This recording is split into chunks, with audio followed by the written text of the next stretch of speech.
Do EEG é parecido com o de vigília, é o momento do sono em que o cérebro está muito ativo, por isso que fica com esse traçado. Provavelmente é quando a gente consolida conhecimento, quando você consolida a memória, recebe esse nome, porque os olhos ficam se mexendo rapidamente. E a gente está em atonia muscular durante o sono REM. Muito bem. Aqui são alguns estágios, né, do sono, tanto da vigília, como do sono REM, como os sonos não REM. Tá? Então ele fala estágio 1, 2, 3, 4. O generalista não tem que entender dessas ondas, né? Vejam, mas só para ver o geral, né? Então ver como que a diferença lá nas ondas delta, né, do estágio 4, olha como é que é a amplitude de frequência delas, comparada com vigília e sono REM. Tá bom? Mas vocês realmente não tem que entender disso, porque isso é pro neuro, para quem for se especializar. Muito bem. O que vocês têm que entender, né? É saber que neurônios do sistema ativador ascendente é quem determinam a mudança de traçado. Tá? Então, são os neurônios desse sistema, né, ativador ascendente, que vai fazer com que você entre e saia de um estágio para o outro. Tá? Olha essa imagem aqui interessante, né, com as alterações fisiológicas durante o sono. Então, lá em cima temos estágios do EEG, né? Então, vigília, estágio 1, 2, 3, 4. Tá? Temos também o sono REM lá em cima, tá bom? Vejam então que você vai ciclando, né, entre esses estágios. E aqui embaixo ele mostra movimento dos olhos. Vejam que durante o sono REM, que está na coluna verde, detecta-se movimento dos olhos. Tá? Frequência cardíaca. Vejam que durante o sono REM acontece o que com a frequência cardíaca? Aumenta. Né? É como se o cérebro realmente estivesse acordado. Frequência respiratória. Acontece o que, né, durante o sono REM? Aumenta. Ereção peniana. Acontece o que durante o sono REM? Então, assim, mas o que tem a ver isso aí? Justamente o que tem a ver isso aí? Ninguém sabe, né? Pelo menos eu nunca achei. Então, durante o sono REM, é muito comum a ereção peniana. Tá curioso isso. De quem? Será? Não está relacionado com isso. A gente acorda e faz xixi. O homem acorda e faz xixi. Melhor. Se fosse, já sabia o que é. Você sabe, Ana? Você sabe, Ana. Ela viu do outro lado. Você sabe, Ana?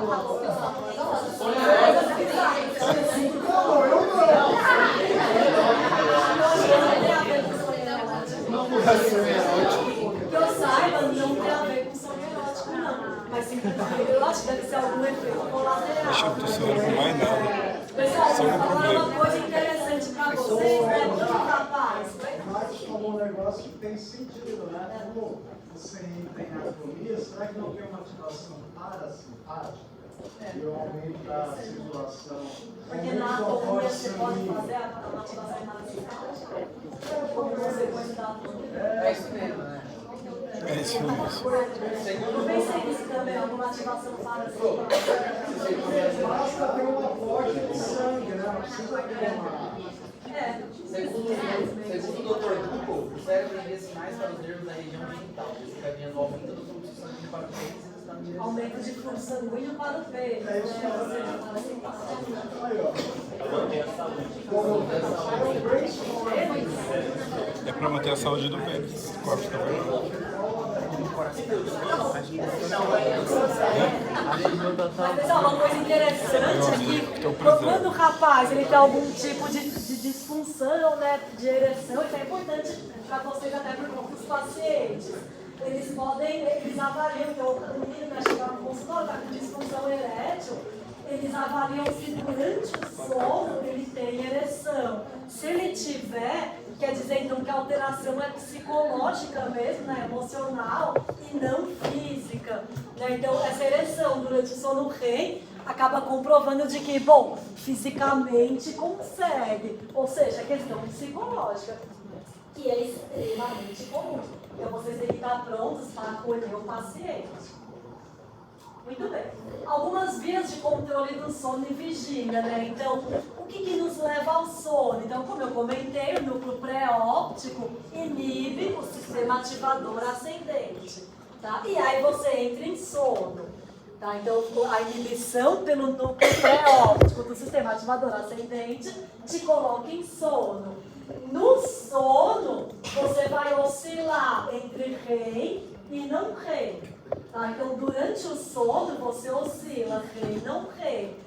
E isso também é controlado pelo sistema ativador ascendente. Então, você vai ter o núcleo pedúnculo contínuo, que é aquele colinérgico, e a região chamada de subcerúlea, que é uma outra região, que fazem com que você entre no sono REM.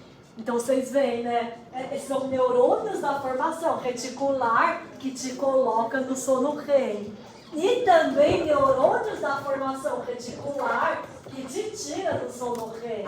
Tá? Então, sabe-se hoje que os neurônios do lobo cerúleo, do núcleo da RAF, inibe esse núcleo pedúnculo contínuo e inibe a região subcerúlea. E aí te tira do REM. Tá? Aí depois eles deixam de ficar ativos, esses neurônios então te voltam por REM e fica fazendo isso. Na prova, você vai cobrar na prova qual é o número que põe no REM? Não, vamos não.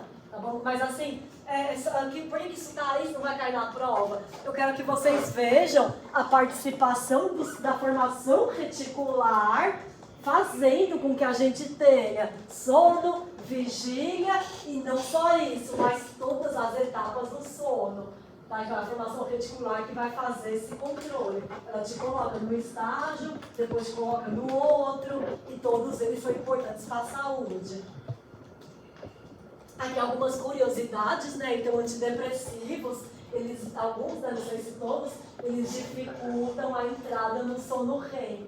Por isso que a pessoa ela pode não se sentir revigorada por conta de uma dificuldade em entrar no sono REM. Mas, turma, cuidado, hein? Não sei se são todos, com certeza é muito pesado isso, muito dosado, de forma que é muito melhor você estar tomando seu remédio e está conseguindo viver do que ficar, né? Não vou tomar remédio porque eu não estou entrando no sono REM.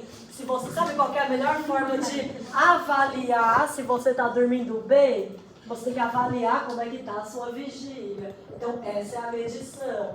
Então, como é que eu sei se eu estou dormindo bem? Como é que você está durante a vigília? Né? Caindo de sono, cansado? Então, você deve estar dormindo mal. Agora, não, eu estou alerta se eu consigo ficar bem em vigília. Então, você está dormindo bem. Tá? Então, você avalia a sua qualidade de sono através da sua vigília. Né? Nossa, eu estou numa fase muito mais cansada. Então, talvez você tenha que dormir um pouquinho mais, porque ao final do semestre está mais cansativo mesmo. Então, tudo isso está avaliando a vigília. Muito bem. Uma coisa interessante é que, sabem a adenosina, ADP? Famoso, né, ADP? A gente gera muito ADP quando a gente quebra o quê? ATP. Durante o dia, você vai quebrando muito ATP, né? Aqui para ficar pensando aqui durante a aula, você está fazendo muita sinapse e para isso você está quebrando muito ATP. O ADP formado é um dos sinalizadores para levar ao sono. E faz sentido, né? É uma das explicações para que no final do dia você vai começando a ficar mais cansado, mais sonolento. É pelo acúmulo de metabólitos, inclusive ADP, adenosina difosfato. E aí você vai ficando mais sonolento. Eles tem um experimento também famoso, né, em que eles deixam um cachorro sem dormir por dias, aí pegaram o líquor desse cachorro e injetaram num outro cachorro, e isso fez com que o outro dormisse. Aí falaram, caramba, ou seja, alguma coisa metabólica vai se acumulando que sinaliza o sono. Legal, né? Então é por isso que o exercício melhora o sono. Também, né? É verdade, Márcia. Mas falou, o exercício melhora o sono também, por isso, com certeza. Então você gera mais adenosina ainda, com certeza.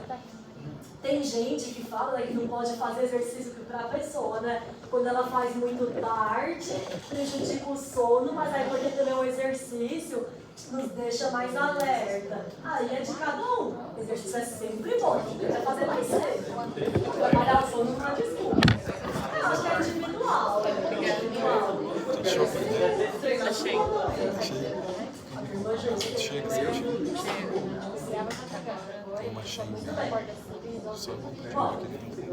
E aí, né, o que acontece com a vigília, né? Então, como a gente viu, né, o núcleo supracrasmático inibe, pré-óptimo, e aí ele deixa de inibir o sistema ativador ascendente, tá bom? E aí, o resultado disso é vigília. Além disso, o locus cerúleus aumenta a sua atividade. Lembre-se de que ele é noradrenérgico, ele aumenta a atividade dele, despertando a pessoa. E sabe-se também dessa orexina, também chamada de hipocretina, que é lá do hipotálamo, que também ativa o sistema ativador ascendente, tá levando assim a vigília. Vocês já assistiram aquele filme que já é antigo, aquele que é o ator do Mr. Bean, que ele tá todo mundo louco? O Mr. Bean para e começa a dormir, assim, vira e mexe, ele para e começa a dormir de pé. Acho que é Todo Mundo em Pânico, né? Não, tá todo mundo louco. Todo Mundo em Pânico é a Ele comédia também que satiriza o pânico. Também é ótimo. Eu tinha a idade deles, dela só não. É o que chama Tá Todo Mundo Louco. Enfim, tem lá um personagem, que é o ator do Mr. Bean, e do nada ele começa a dormir. Isso existe, tá? Isso é narcolepsia. E é por conta de perda desses neurônios hipotalâmicos. Um amigo meu tem essa doença. Então, a pessoa onde ela tá, ela para e dorme, sabe? É insuportável. E parece que é por conta de lesão desses neurônios. Agora, o que leva a isso, não sei. Tá? Mas é chamado de narcolepsia. Muito bem. A bexiga cheia, né, ela ativa locus cerúleus, levando a gente a despertar. Por isso que a melhor coisa levanta, faz xixi e volta. Fica lutando, é inútil. Eu me baseio na frequência de treino. Se eu vejo que a frequência está alta, eu não levanto, mas se eu vejo que se eu vejo que já está alta, aí eu levanto e já acordo.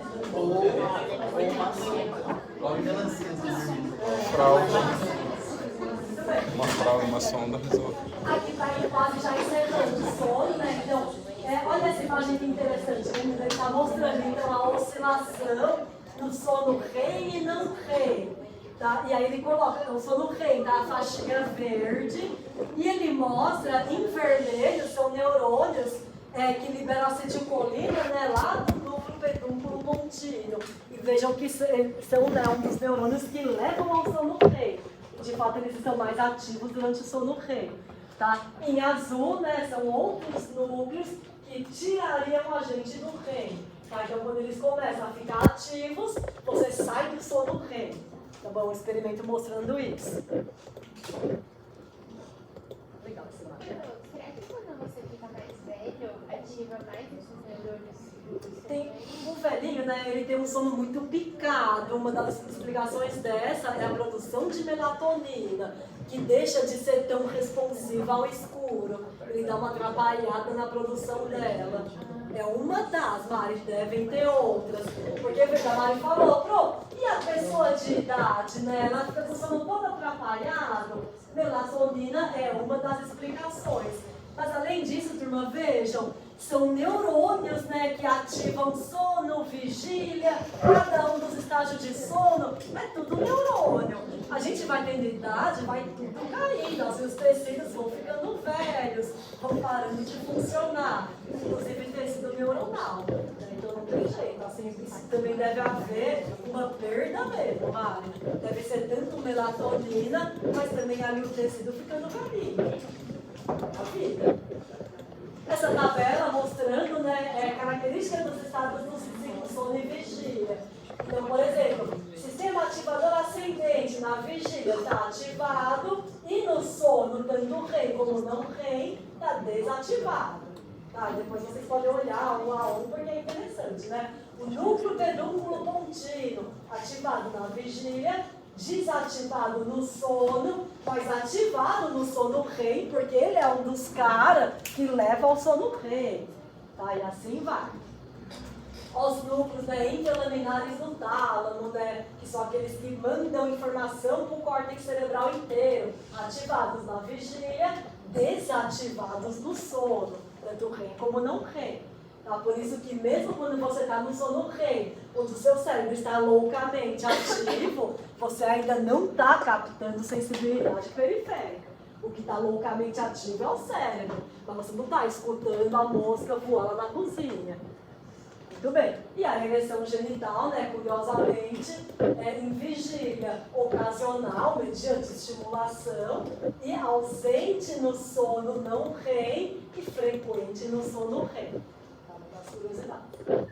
Muito bem. Reflexos, né, ausentes no sono REM, por quê? Porque está em atonia muscular. Então é ausente, claro. Muito bem. Bom, um pouquinho da glândula pineal, tá? Essa aqui é a via de secreção da melatonina, a famosa melatonina. Então vejam, né? Tudo começa na retina, a informação de claro e escuro vai lá no núcleo supraquiasmático, essa informação depois, via núcleo paraventricular, chega lá embaixo na cadeia, né, de gânglios simpáticos, vocês vão ter aula disso com o Adam. E aí o neurônio pós-ganglionar simpático vai inervar a glândula pineal, fazer com que seja secretada a melatonina. Muito bem. E aí o que acontece com a melatonina, né? Turma, a gente libera a melatonina quando? No escuro. Tá? Então o escuro é um grande estimulador da secreção de melatonina. E a luz inibe. Tá? Então olha só essa imagem, né? Veja que ele divide, né, em claro e escuro. Aí no escuro a melatonina vai lá para cima, vocês estão vendo? Só que lá no meio da noite você coloca uma lanterna na cara da pessoa. Isso faz com que despenque a produção de melatonina. Tá? Então ela é totalmente inibida pela luz, estimulada pelo escuro. Tá? Eu li uma vez que você estava dizendo que a melatonina ela não te ajuda a dormir. Ela é boa pra. Qual que é o nome dela? Quando você fica atrasado, você vai para outro lugar, para horário diferente. A jet lag, né? Pra isso ela serve. Agora você falou, bro, eu já vi que a melatonina não é que ela faz a gente dormir. De fato, turma, o que faz a gente dormir? A ativação e inibição daqueles neurônios que vocês viram no sistema ativador ascendente. É aquilo que leva ao sono ou à vigília. A melatonina, turma, ela é um meio que nosso corpo tem de avisar o corpo inteiro o quê? Ó, tá escuro, ponto final. Então é isso que ela faz. Ó, tá escuro. Mas e aí, sei lá, agora você se vira. Tá escuro, é só isso que ela faz. O que acontece? A nossa espécie, que é um animal diurno, que acho que isso aqui vai estar no próximo slide.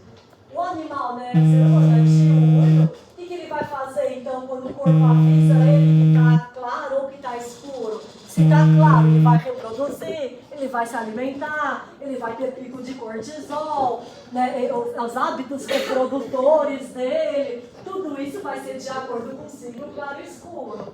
Tá? Um roedor, um rato, ele é um bicho noturno. Que horas que ele libera melatonina, de dia ou de noite? De noite, tá? A melatonina sempre no escuro. Então você veja, a melatonina não é que ela leva ao sono, ela simplesmente avisa que tá de noite. Então no roedor, a melatonina avisa, ó, tá de noite. Opa, começou meu dia, então. No ser humano ela avisa, tá de noite. Melatonina pro rato é festa, né? Já depende do animal. Então olhem só essa imagem aqui interessante da Margarida. Ele está mostrando animais diurnos e animais noturnos, tá? Então, na primeira linha, a atividade do animal diurno, aí coloca aqui, né, acontecendo durante o dia, e do noturno durante a noite. O ato de comer, o animal diurno, ele faz mais durante o dia, e o noturno durante a noite. Liberação de cortisol no animal diurno ocorre principalmente em que horas?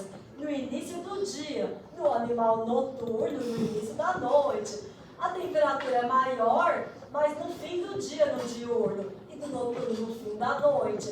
E a secreção de melatonina, em ambos os casos, ocorre à noite. Tá? Então, é um hormônio que avisa o corpo, ó, tá escuro, ponto. E aí o corpo, de acordo com qual é esse animal, ele vai seguir uma coisa ou outra. Pode sair da toca, né?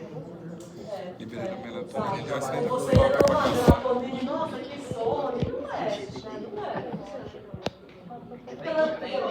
Vai vir agora uma tabela. A Carmen falou, meu Deus, mas então como ela funciona? Ela regula as funções circadianas para aquele animal. Então ela ajuda a fazer com que a gente tenha pico de cortisol de manhã, por exemplo. No caso, a ausência dela, porque já está de manhã. Então ela dá essa sincronizada no corpo como um todo. Essa imagem está mostrando aqui ritmos circadianos, né, de funções fisiológicas, então a gente tem o nosso estado de alerta é maior durante o dia, a temperatura, o hormônio de crescimento é maior durante o sono, o cortisol tem picos, né, no início da manhã, tá bom? E aqui são alguns efeitos da melatonina. Tá? Então, é do corpo inteiro, né? Ela vai ter um ritmo circadiano, sazonal. Ó, que nem, por exemplo, tudo que eu sei de pineal é porque foi a minha qualificação no mestrado. Ó, quantos anos eu falei que eu mestrado em 2009. 2009 eu falei que eu mestrado. E a gente sorteava um tema dentro de endócrina e o meu foi glândula pineal. E não tinha nada, o pessoal falava, não, esse é mentira, eles não põem no sorteio. E aí foi lá e caiu pra mim. E aí foi bom porque tudo que eu sei de pineal eu aprendi estudando para qualificar o mestrado. Então, eu lembro assim de que eu aprendi na época, né, que eu fui estudar para dar essa aula. Animais, por exemplo, que a gestação é mais curta, a melatonina favorece para que a fêmea copule e engravide, de forma que o filhote vai nascer rápido ainda no verão. Um animal cuja gestação é mais longa, a fêmea copula e engravida no inverno, que é para o animalzinho nascer no verão, sabe? Então, ela regula também o hábito reprodutivo, de forma a tentar fazer com que o bichinho nasça no verão. Verão, primavera, que é para nascer numa época de abundância. Tá? Então, é um hormônio importante para esse tipo de coisa. Ele dita também esse comportamento reprodutivo. Tá? Ele é bem, né? Tá, então regula o ciclo sono e vigília, regula processos reprodutivos, né, regula o sistema imunológico, ele faz de tudo. Tem quem ame, tem quem odeie. Né? Nossa, uma briga. O professor Rafael Previd, ele fez um mestrado dele com um professor que escreveu esse capítulo, né, da Margarida Aires, cuja linha de pesquisa do diploma é glândula pineal. O Rafa manja mais de pineal, mas é muita briga, tem os que amam, tem os que odeiam. Tá bom, ela lá. Deixa ela. Pessoal, para encerrar agora, então, os sistemas modulatórios de projeção difusa, né?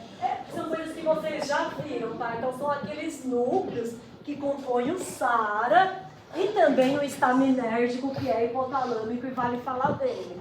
Então, ó, primeiro, serotoninérgico. Tá, então a Silverthorne traz esse desenho, né, mostrando aonde estão os núcleos da CAF e para onde vai. Por que é fácil? Porque vai para tudo que é lugar.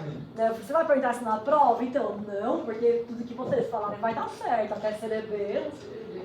Então o negócio vai para tudo que é lugar, por isso que tem projeção difusa.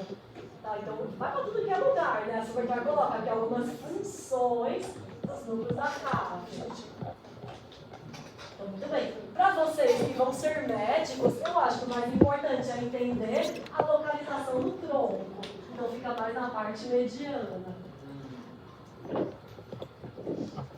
Porque se o paciente tiver uma lesão ali, uma massa crescendo em porção mediana, sei lá, lembrar que, nossa, ali estão os núcleos da CAF. Né? Enfim. Essa aqui mostra a mesma coisa, tá? Também são as vias serotoninérgicas, tá bom? Então vai para tudo que é lugar, tanto para cima quanto para baixo, né? Que quando a gente fala de SARA, especificamente é ascendente, mas vejam que a via vai também em sentido descendente, tá? A outra, locus cerúleus, noradrenérgico, Tá bom? Aí tá aí, né? Tipo, o estelinho na Supertor, né? Então, alerta, atenção, também sono vigília, aprendizado, porque tem que estar atento para aprender, ansiedade, né? Porque realmente ele fica muito ativado. Mesma coisa, tá? Só que agora do éter. Até pro bulbo olfatório vai, é uma loucura. Dopaminérgico, ele é um pouco menos difuso, né? É um sistema de recompensa, mas vai também de forma difusa para um monte de lugar. Tá? Então, controle motor, por quê? Veja, né, que o dopaminérgico vai também para os núcleos da base, lembram-se disso, né? Ciclo dos núcleos da base. Aquele circuitinho motor, e tem o dopaminérgico que chega lá também. Então, tanto o motor, como também o sistema de recompensa. Muito bem. Aí, origem, então, né? A área tegmental, ventral, que a gente viu, e substância ativa no mesencéfalo, que é o que vai participar do circuito motor dos núcleos da base. Muito bem. Aqui mais um pouco da dopaminérgica, né? Eu ponho dois desenhos que falam a mesma coisa, porque um é do neto e um é da Supertor. Aqui, ó, os dois, ó, núcleo acúmulo, né? Muito bem. Esse aqui, mais um dopaminérgico, que eu achei bem legal, e um livro mais de clínica, eu achei isso aqui muito legal, né? Então tem tanto a via dos núcleos da base, como também a via de recompensa, né? E da via pré-frontal, tá? Tudo dopaminérgico, muito bem. Sistema colinérgico, a mesma coisa, projeção difusa, colinérgico ainda. Parece que é o mesmo, né? Mas não, é diferente. E aí, finalmente, o último sistema, né, de projeção difusa, o estaminérgico. Faz parte do SARA? Não, porque é hipotálamo, não é formação reticular. Mas tem também projeção difusa. Quem aqui já tomou um antihistamínico, tipo resfenol, adoro, e ficou morrendo de sono? Né? Eu, quando tomo resfenol, não aguento ficar de pé. Por quê? São antihistamínicos que passam pela barreira hematoencefálica. É antihistamínico, não é? Inibe o sistema modulatório histaminérgico e o resultado é sono. Mas você está inibindo o SA? O histaminérgico, sim, porque ele faz parte do SA, especificamente as vias histaminérgicas, que é a ação do remédio. Por isso que um dos efeitos colaterais é sono. Porque não passa na barreira hematoencefálica. Ela falou que faz parte agora. A primeira vez que falou que não e agora falou que faz. Porque a cafeína ela ativa a está muito fácil para trás. Tá vendo? Cafeína. Então, a irmã Luísa falou, pronto, o histaminérgico faz parte ou não faz parte do SARA? O que acontece com o SARA? Tem que ser formação reticular para ser SARA, porque ele é um sistema ativador reticular ascendente. A histamina, como ela está no hipotálamo, ela não é SARA, mas ela é SA. Ah, mas SARA também é SA? Sim, ela é também. É só por uma questão anatômica. O sistema histaminérgico é hipotalâmico, não é formação reticular. Só por isso que não é SARA. Mas aí você vai na prova perguntar, é SARA ou é SA? Não. O importante é vocês entenderem que tem projeção de